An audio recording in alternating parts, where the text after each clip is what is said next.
All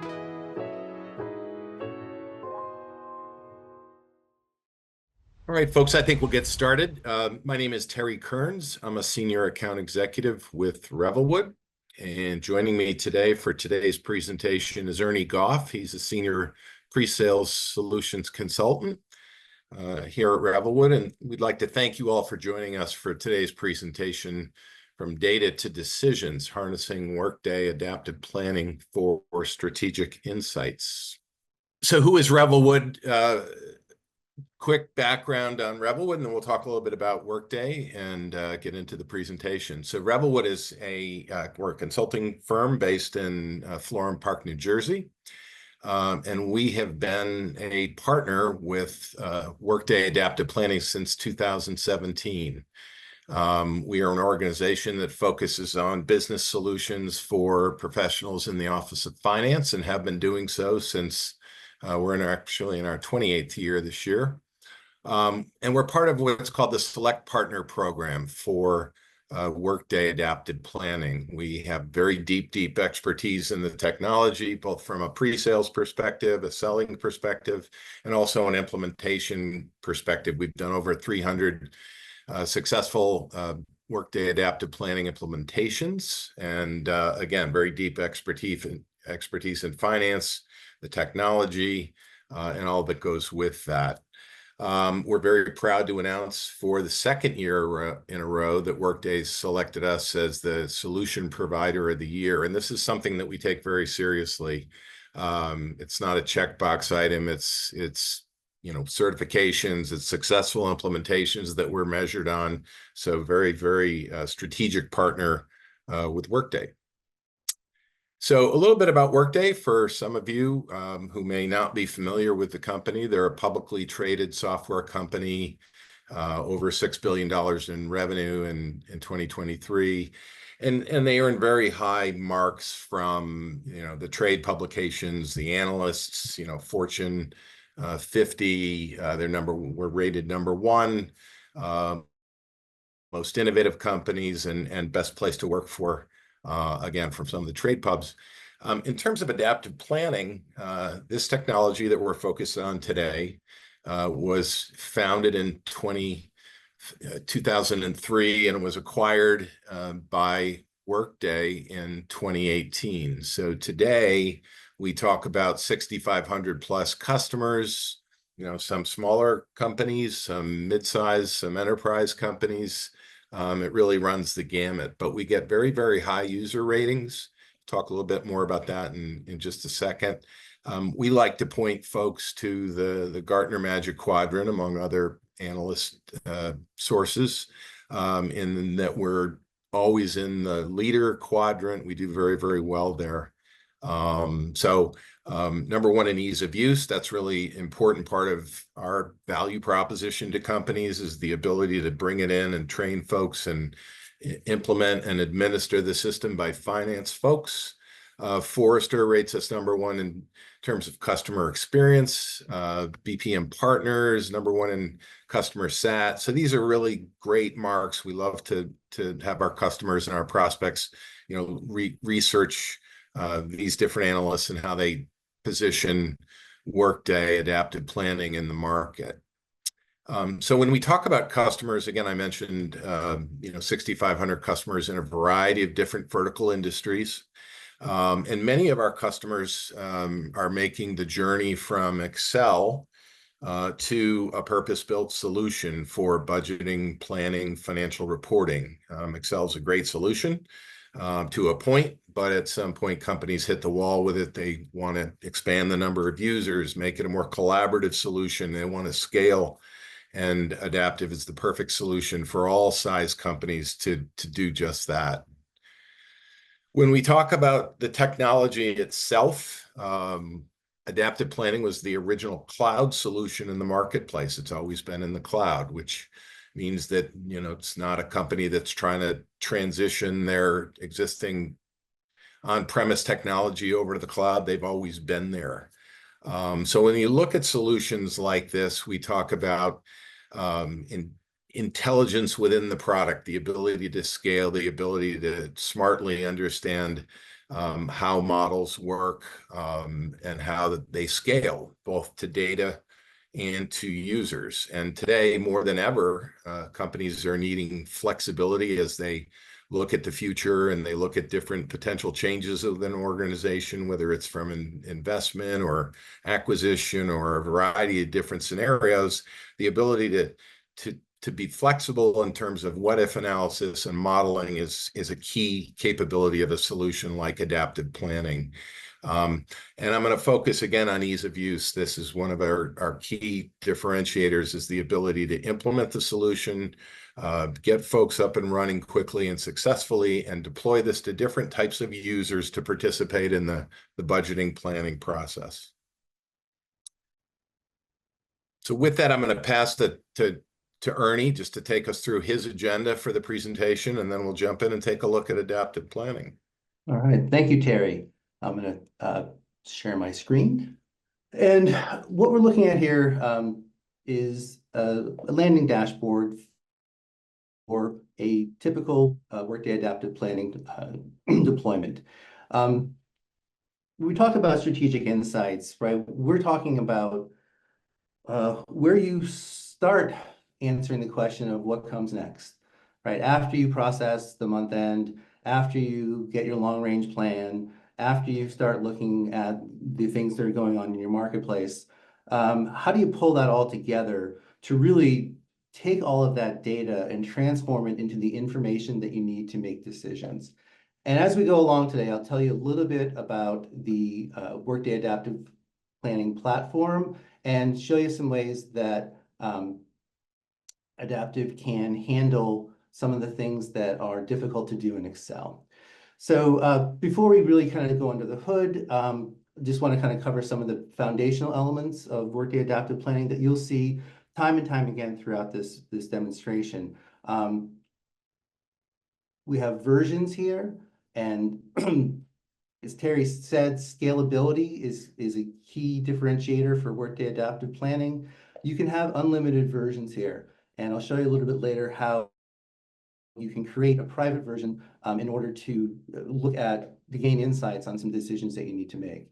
I'll call out that these are, allow you to organize them into the top down, bottom up. So as you're rolling along to create what if scenarios, you, the user, control how these things are organized and where you can report on them. Another foundational element is time. Right? Workday Adaptive Planning has a built-in calendar. Its native calendar handles all the usual consolidations so that you don't have to maintain them and that they are accessible to every element within the platform. Another key component here is level. This is how Adaptive keeps track of your organizational structure. This is something that is configurable to the way that you plan, the way that your business is organized.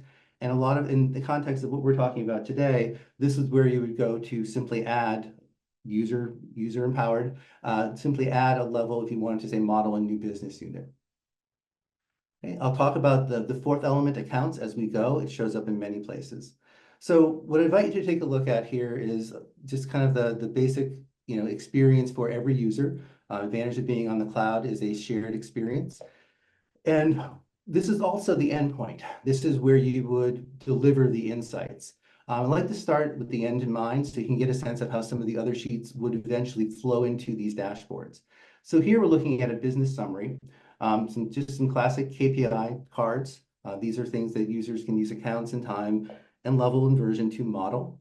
Imagine a day in the life where someone logs in, comes in, checks the daily orders, checks the sales pipeline, goes over to production facility to see how things are running there. These are all live connected to one another, so changes in one place, calculate and roll through across to all of these KPIs as you go. Our user takes a look at all this and then goes to the key things for the day, the finance top line, right? Here you can see things like net product revenue, gross margin, COGS. These are all relevant to the planning process and also can help you really surface which insights people need to be looking at. Let's say you want to examine operating expenses.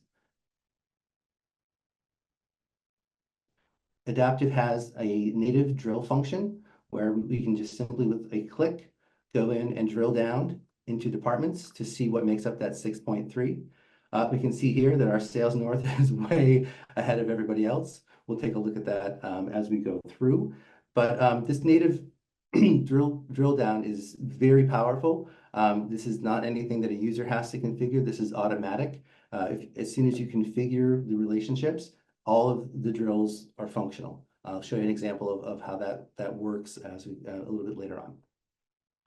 So let's navigate to another section. And while I have it open, another common element for all users is this left rail navigation. You can see here that every section that is accessible to this login, in this case I'm in as an admin, is visible here. This is where users go to move around to find information. This is also where security is generally first noticed. Not all of these would be available to every user every time. Users can have security deployed based on level and individual, and I'll show you an example of each as we go. For now, let's take a look at expenses, just to give you a sense of what the expense planning was like. Okay. As this builds, it's running calculations and bringing everything to the front. We can see here we've got our version, our time, and now we have accounts showing. And levels. And now we have accounts. This sheet should look familiar to everyone on the call. They have accounts down the rows, months across. Should look a lot like Excel. So this would be the experience for a corporate planner, someone who would come in, take a look at this. Like everything else, Adaptive uses formatting to give you information. So on this sheet, grayed out cells can't be edited. Green font is the actuals. This comes into play everywhere across the system. This guarantee, when you see green, you know that you have the latest actuals that have been imported into the system. Bold numbers indicate calculations, summations. And generally speaking, these become very commonly understood across the organization in a short amount of time. So let's pretend for a second that you are a corporate planner, and I'm going to pivot this view. And let's say you received information that you needed to increase the expenses for telephone for October, November. You'd simply highlight those, right-click, and use an adjust menu to simply increase the values by 10%. You'll notice, things have changed. Now the gray font is blue. The orange highlighting shows us what the adjusted cells are. The white cells showed us that we could edit those. And simply hit save to commit these back in. And as that all calculates, you can see this is now editable, and something else changed. I no longer have the blue chevron. The blue chevron indicates that that cell is driven by formula, and we'll take a look at formulas in a little bit later. One other feature we'd like to talk about briefly is you'll notice here that in December, we have a number that doesn't really make a lot of sense compared to how everything else is rolling. With a right click, we can explore the cell.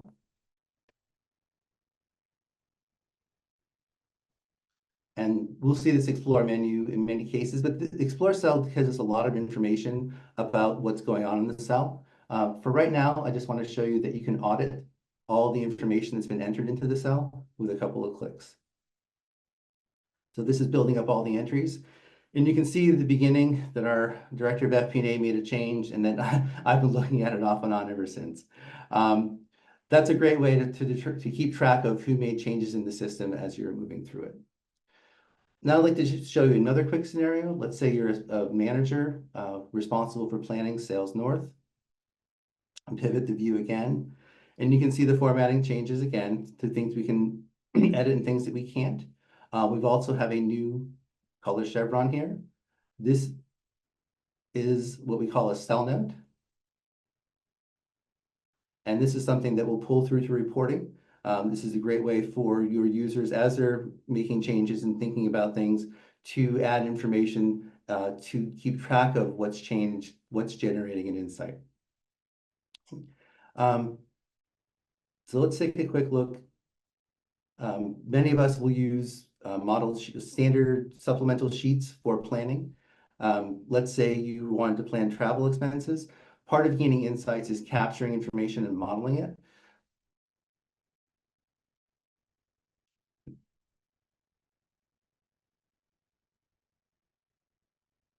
So from here, we can take a look at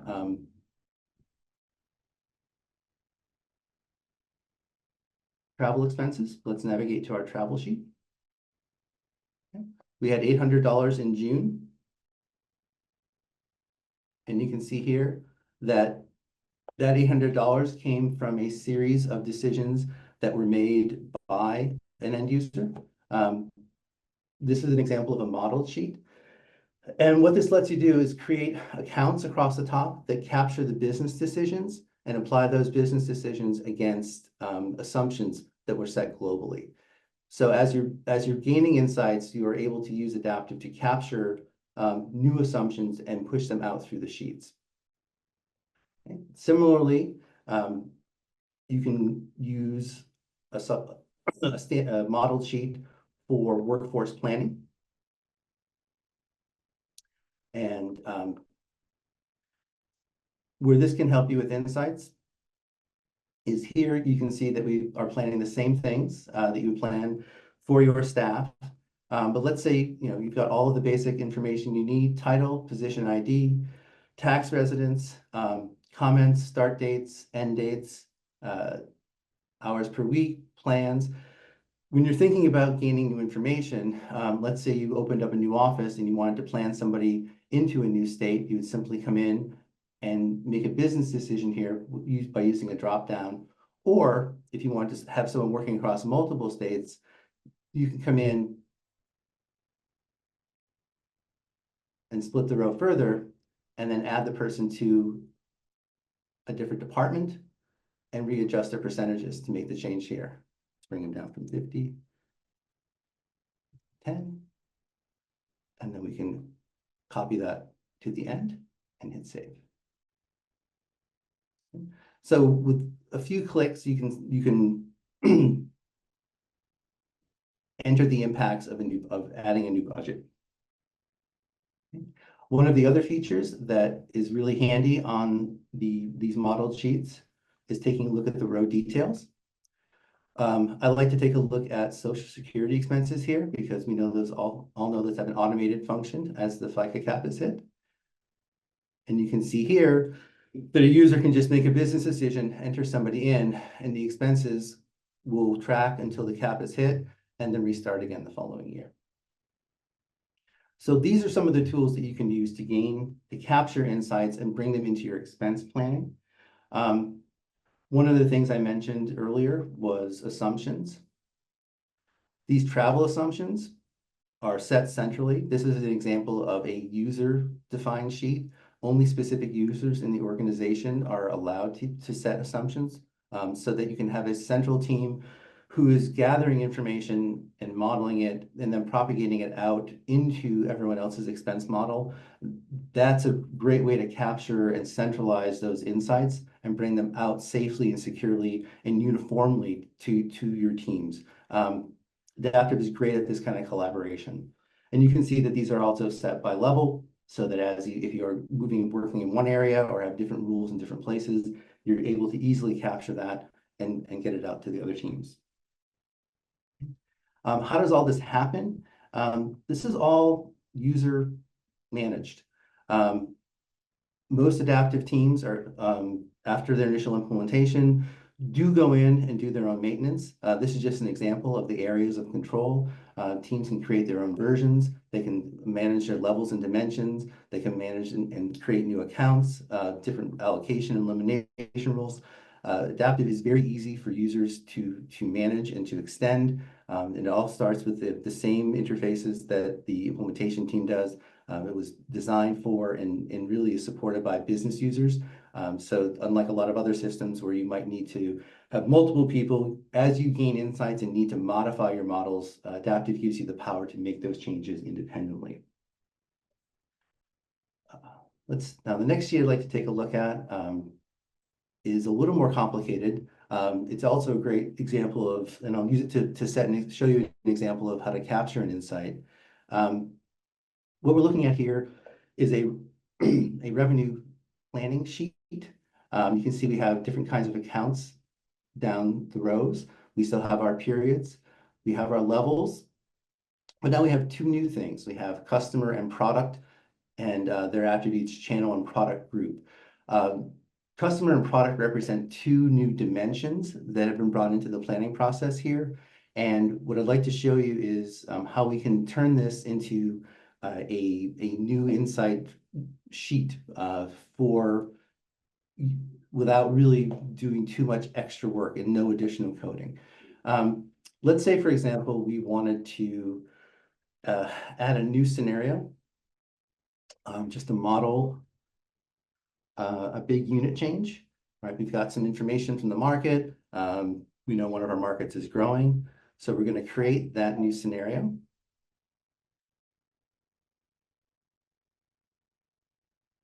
And now you can see that we've switched from working budget to the new private scenario WB unit. I'm going to make a units change. So I'm going to just simply drag and pivot that view. So now I am looking at my units for all of my customers in this new scenario. I'm going to highlight this all, and we heard that there's going to be a 25% increase. So I'm just going to increase my units on this driver-based forecast by 25%. I'm going to hit OK, and then I'm going to save that. What this does is this lets me make that calculation, and you can see that I now have green formatting, which means that these changes are sitting in this private scenario, but have not impacted working budget yet. Well, how do I get more information out of this? How do I actually compare that? We're going to use a report to do that.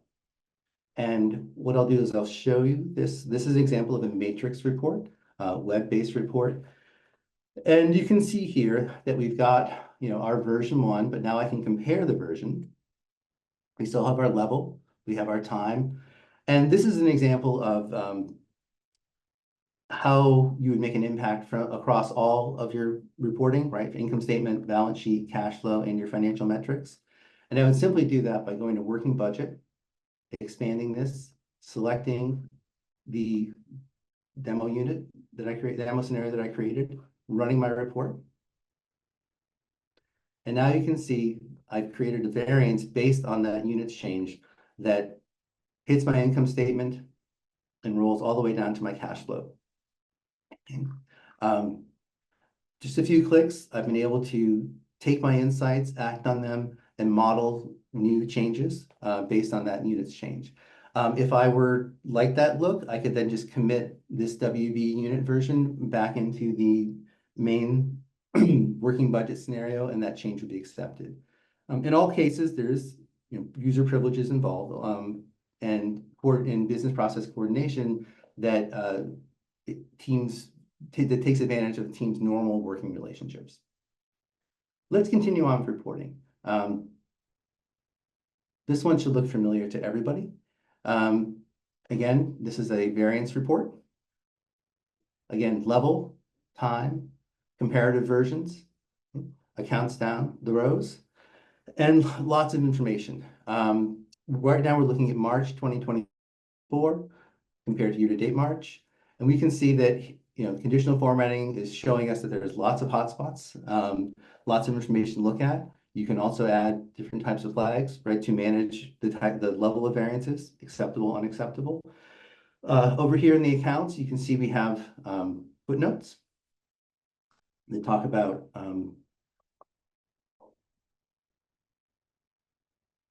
variances, right? These are things that users can add and capture. We come up and take a look here. We have that same cell note that we had back in the expenses. And what I really like about this is that you can drill, you have the same drill functionality here, and you have an explore cell functionality right on the values. Okay, remember we had Sales North had a problem. Let's drill into transactions, right? It was the largest expense change that we had in OpEx. We can drill right back into transactions. And we can see right here that actually this was just a missed entry. Think of the power of gaining insights if you can check your actuals quickly and work with your team to clean up any errors that may have been made as you go before you bring this information out into a broader plan. Okay.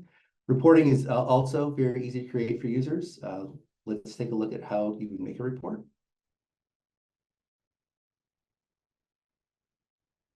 I'm going to create a new matrix report.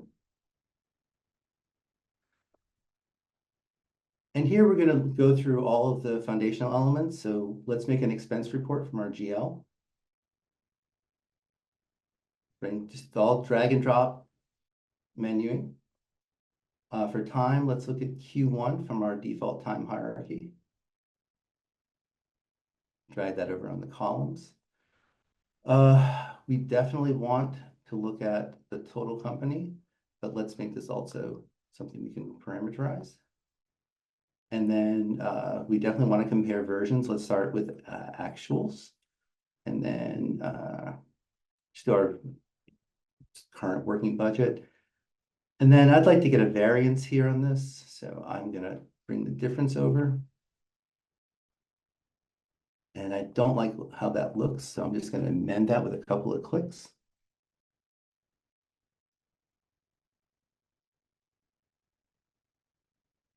Okay. Everything looks right. Let's just run this. Okay. And you can see with a few clicks that I've been able to make a dynamic report, selectable elements, having the same explore cell, and drill capabilities. Imagine, with a few weeks experience, a few days experience, the kind of reporting that you could do for your team. One of the other things that is really a challenge with strategic insights is moving information around the organization. A lot of us have Excel, have created a lot of insights, and really have to present them the same way. I'd like to show you how Adaptive handles that. This is Adaptive's Office Connect Excel client. Just going to refresh this to make sure it's running. And what this does is this links an Excel workbook back into the model. So you can see here we have our version, our time, our levels, and our accounts. These are dynamic reports. We can see that I'm missing some work here. So let me fill in these gaps. I want to fill in these accounts. So I'll just simply highlight these, drag them over, drop them in, and refresh. And you can see with just a couple of clicks, I get all the spark lines in, update the information. But one of the things that I really love about this in terms of getting strategic insights right is this really helps speed up the process of getting information out, this next one. I'm going to go into workbook properties, and you can see here that we're at February 24.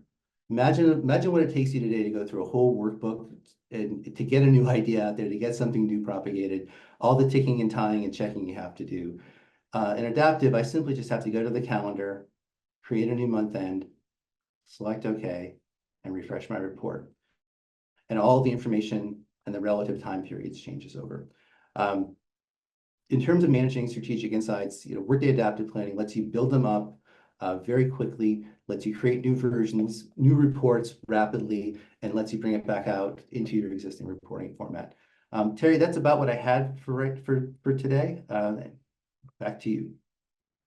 One last slide, which features our Knowledge Center. So this is a great resource for all kinds of YouTube videos, case studies, customer use cases, a variety of different types of resources there. So please feel free to go to revelwood.com and check it out. Beyond that, if you have additional questions or any interest in a follow-up demo or conversation with someone, please don't hesitate to reach out.